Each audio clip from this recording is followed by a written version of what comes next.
৭৯তম স্বাধীনতা দিবস উপলক্ষে সবাইকে অনেক অনেক শুভেচ্ছা।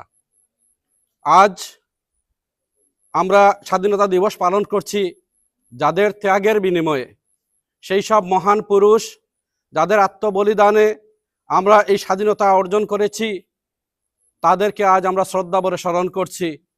তারা তাদের জীবন দিয়ে, তাদের রক্ত দিয়ে আমাদেরকে স্বাধীনতা দিয়ে গেছেন।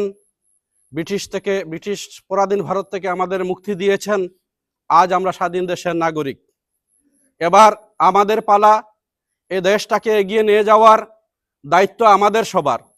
আমরা যারা নাগরিক, আমরা যদি আমাদের দায়িত্ব সঠিকভাবে পালন না করি, তাহলে তাদের সেই স্বপ্নের ভারত নির্মাণ সম্ভব হবে না।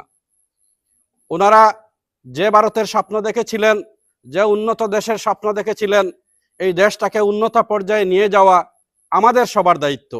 আজকে যারা ছাত্রছাত্রী, আজকে আমরা যারা শিক্ষক, আজকে আমরা সমাজ পরিচালনায় যারা যে দায়িত্বে আছি, পুলিশ হই, শিক্ষক হই বা রাজনৈতিক নেতৃবৃন্দ হই, যারাই হই না কেন, এ দেশের জন্য আমাদের কাজ করতে হবে।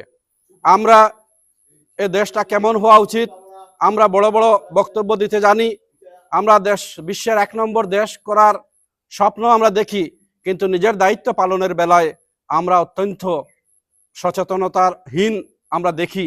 এমনকি আমরা স্বার্থপরতারও পরিচয় দেই। বিশেষ করে আমাদের অনেক রাজনৈতিক ব্যক্তিত্ব আছেন, বিভিন্ন কর্মকর্তা আছেন, বিভিন্ন অধিকারী আছেন, তারা সঠিকভাবে তাদের দায়িত্বটা পালন করেন না।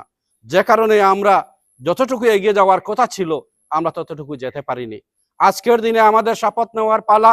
আমরা এই দেশটাকে সুন্দর করে সাজানোর জন্য যে যেখানে আছি, যে যে দায়িত্বে আছি, সেই দায়িত্ব যদি সঠিকভাবে আমরা আঞ্জাম দিতে পারি, তার জন্য যদি আমরা উদ্বুদ্ধ হতে পারি এবং আগামী প্রজন্মকে যদি আমরা উদ্বুদ্ধ করতে পারি, দেশের চেতনা, ঐক্য, জাতীয় সংহতি এবং দেশকে এগিয়ে নিয়ে যাওয়া, এই চেতনাটুকু যদি আমরা সৃষ্টি করতে পারি, তাহলে আমাদের দায়িত্ব আদায় করা হবে।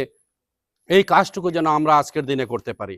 আমি আবারও আপনাদের সবাইকে, প্রিয় ছাত্রছাত্রী সবাইকে শুভেচ্ছা জানিয়ে আমার সংক্ষিপ্ত কথা এখানে শেষ করছি। জয় হিন্দ।